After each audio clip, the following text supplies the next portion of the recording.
SABC News is speaking to potential voters. Our Economics Reporter Mbalenhle Mthethwa is outside an unemployment insurance fund office in Sandton. We go live to her now. Mbalenhle, thank you very much indeed for your time. What do you have for us? Good morning, Blaine. Now, what we do know at this rate is that this year's elections are going to be taking place under a cloud of high unemployment. Now, I was reading somewhere that 10 years ago, the unemployment rate was at 23%, and it has since gone up to over 25%, breaching 25% and going to 27%. Now, political parties rather have been on the election campaign, talking about their manifestos and also talking about how they are going to try and address the issue of unemployment. Now, we've heard the EFF demanding their jobs now, and we've seen the DA also saying that they would like to, they are campaigning for one job for every household, as well as the ANC also talking about growing the economy. Now, obviously, this would mean that, if the economy grows, this would definitely mean that jobs would be created and so on. So I am in Sandton at this stage, talking to South Africans and just talking to them about what they expect from the incoming government after the May 8 elections. Now, on some of the conversations that I had with some of them, they're saying that they don't like the idea of casualization. Now, looking back at our May Day celebrations, we spoke to some unions and union leaders who spoke to us about how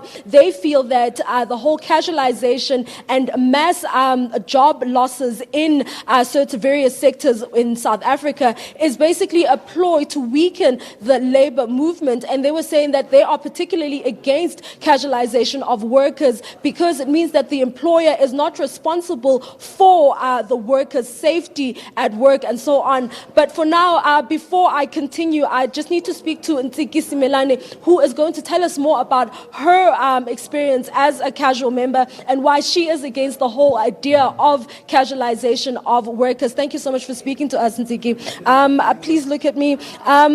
You have spoken about the casualization of workers and you say that you are against it. What would you expect from the incoming political party and the incoming government? So I'm expecting the government to have these changes to do, they must not supposed to have our contracts because people, they're not benefiting anything from those contractors then.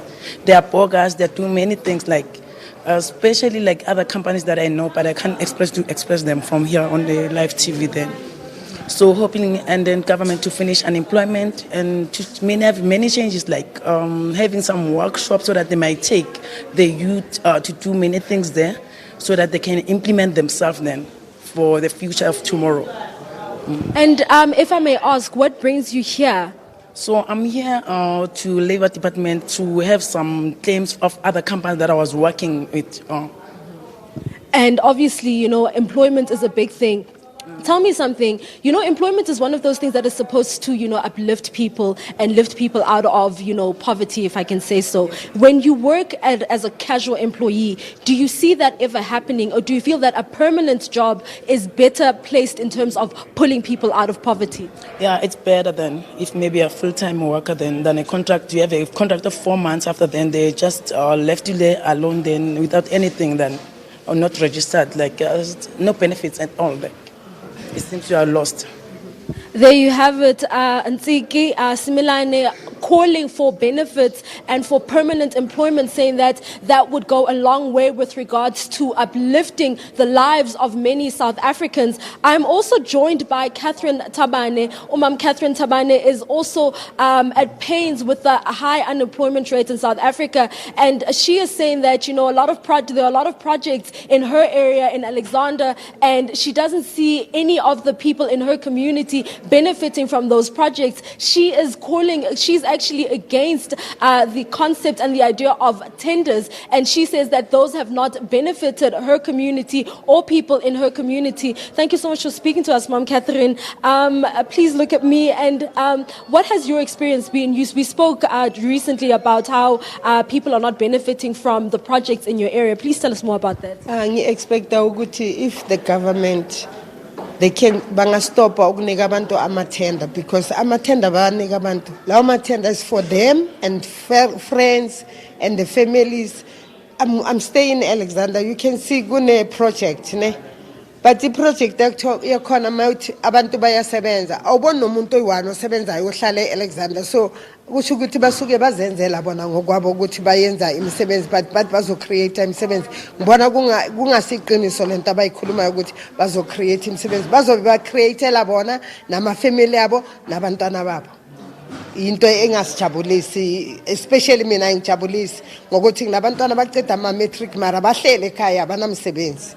Any project engene Alexander, you can't find somebody wase Alexander osebenza khona. Ubona abantu abaphuma ngaphandle, abanye bathi baphuma eThembisa, abanye baphuma eSoweto, abanye baphuma eDeepsloot, but the project is Alexander.